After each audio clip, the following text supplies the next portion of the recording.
Litho is based on the concept that oil and water do not mix. Water is applied to a litho plate, but that plate will only accept water in what is called the non-image area. The image area is covered with a material that naturally rejects water. Once the plate is wet, ink can be applied. The ink, because it's made from soybean oil and is itself oil-based, will not transfer to the wet non-image area. Oil and water don't mix. However, the image area, which is dry, will accept that oil-based ink. The process is similar to waxing a car. If you were to wax half of your hood and leave the other half unwaxed, water would bead up on the waxed half but would lay down smoothly on the unwaxed half. The unwaxed half correlates to the non-image area of the plate, and the waxed half correlates to the image area. Here's a litho plate. Some parts of the image are solids and other parts are dots, also referred to as screens or halftones. This plate is a 150 line screen, meaning that there are 150 dots per lineal inch. This press can print a 2% dot. That means that a dot can be less than 1/1000th of an inch. The precision of litho printing is based upon the fine balance between the wet areas of the plate and the dry areas. This requires maintaining the exact pH, temperature, and conductivity of the water so that it spreads uniformly.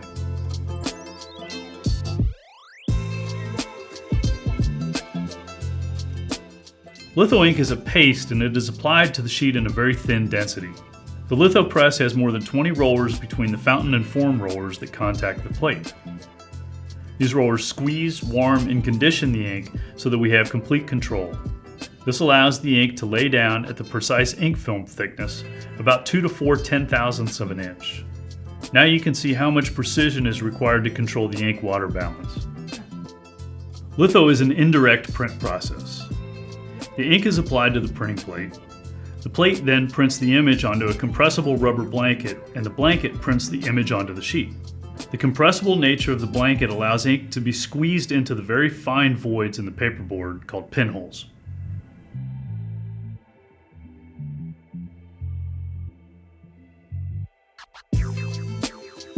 Sheet-fed litho presses run individual sheets of paperboard through the press in contrast to the continuous web of paperboard that runs through flexo presses.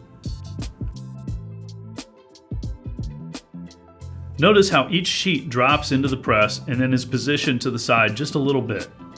Each sheet falls into the drop guide and then the side guide so that they feed into the press in exactly the same place on an XY axis. This results in the greatest consistency from sheet to sheet.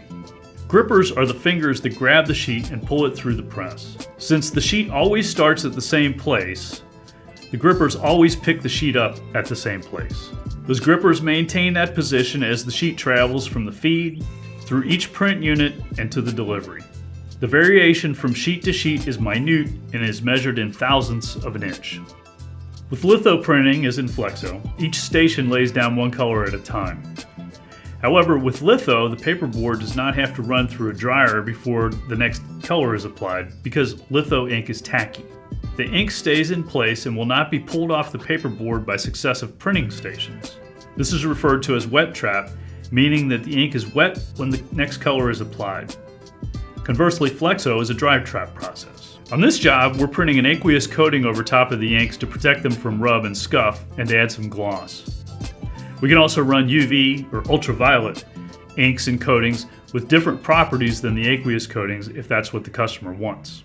All the inks are cured by an infrared dryer, IR dryer, or UV lights before being placed onto the delivery load. In the next video, we will explain the cutting process. We thank you for watching and we hope this video was beneficial. Please contact us with questions or suggestions and stop back every month or so for something new.